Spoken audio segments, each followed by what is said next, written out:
Bismillahirrahmanirrahim. Pemirsa TV One yang dirahmati Allah, meneruskan segmen yang sebelumnya bahwa menepati janji itu adalah amat penting, dan hikmahnya untuk orang-orang yang bisa menepati janji itulah amat besar. Sebaliknya orang-orang yang tidak pernah bisa menepati janji, sekecil apapun ia adalah tidak mendapatkan kepercayaan dari orang di sekelilingnya. Kebaikan atau hikmahnya orang yang menepati janji, pertama, ia mampu untuk menapak tilas, mengikuti sifat Allah Subhanahu wa Ta'ala yang tidak pernah mengingkari janji. Allah memerintahkan kita untuk berdoa, ud'auni astajib lakum. Kemudian Tuhan juga akan mengabulkan atas doanya. Innallaha la yukhliful mi'ad. Allah berjanji, berdoalah kepadaku, akan saya kabulkan doa kamu. Maka Allah pun akan mengabulkan doa itu.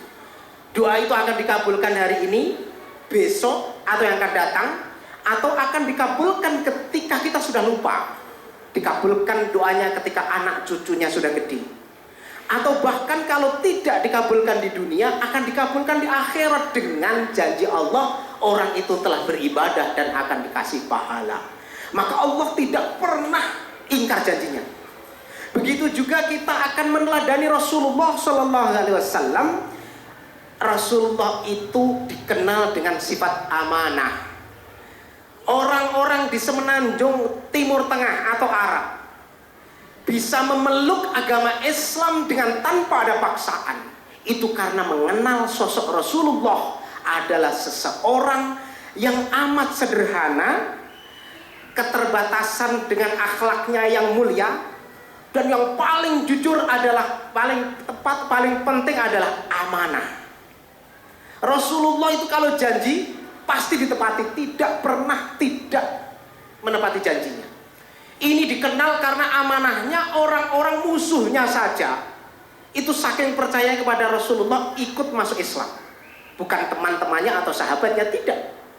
Sehingga agama Islam dipeluk oleh orang-orang semenanjung Timur Tengah, Afrika dan seterusnya, atau Eropa Timur pada waktu itu karena melihat sosok Rasulullah adalah orang yang amanah. Begitu juga orang yang sudah amanah, insya Allah tetangga kita atau kerabat kita, link kerja kita akan lebih percaya kepada kita. Tetapi sekali kita itu menjadi orang yang bohong, janji waktu tidak tepat, janji nyaur hutang tidak tepat, atau bahkan tidak disaur, tidak dibayar hutangnya. Ini nanti mau nyari hutang lagi, kira-kira dikasih atau tidak kira-kira ini? Pasti jawabnya ibu-ibu, bayar dulu utang yang kemarin, baru akan utang yang kedua saya kasih. Dan itu udah catatan. Dengan demikian, orang yang suka ingkar janji ini sudah cacat di dunia. Bukan sekedar dosa di hadapan Allah, tetapi catatan besar di dunia ini sudah ada, dan dia menjadi orang-orang yang munafik. Jadi alamatnya orang munafik itu alamatun nifaqi thalathun. Idza wa'ada akhlafa wa idza tumina khona. Idza tumina khona. Ketika ia dikasih amanat, khona, menyederai, citra terhadap amanatnya atau melalaikan tugas atau amanat itu. Ya itu tidak beda dari apa saja, perdagangan, kehidupan sosial, keserakahan dan seterusnya. Dan kemudian mereka itu memiliki kekuasaan disalahgunakan dan seterusnya. Ya biasanya pilkada. Pilkada itu kan janji-janji terus kan. Kalau saya nanti jadi gubernur, akan saya haluskan semuanya jalan ini kayak jalan tol semuanya sampai rumah-rumah. Wah, kalau saya jadi bupati akan ini.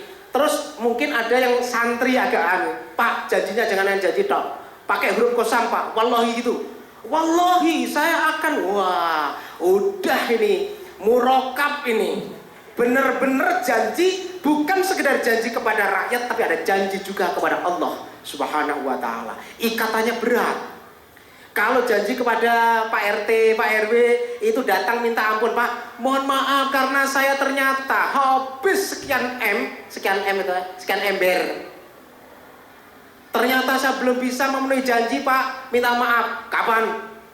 Ya nanti kalau Pak, kalau sudah ngos-ngosan udah habis, ya akhir periode lah Pak, 5 tahun yang akan datang misalnya. Itu mending.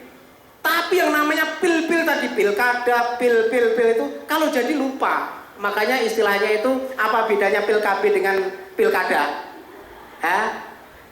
Kalau pilkada, kalau sudah jadi lupa. Tapi kalau pil KB, kalau lupa jadi. Ya itu bedanya itu saja.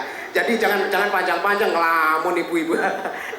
Saya kira itu ya. Jadi amat baik orang yang menepati janji apabila memang janjinya itu adalah janji kebaikan. Tapi kalau janjinya bukan kebaikan, misalnya nanti kalau tamat sekolah saya akan nyium pacar saya, itu janji tidak boleh dilakukan. Sekalipun pakai wallahi billahi itu 10 keturunan, kalau saya tamat akan cium pacar saya.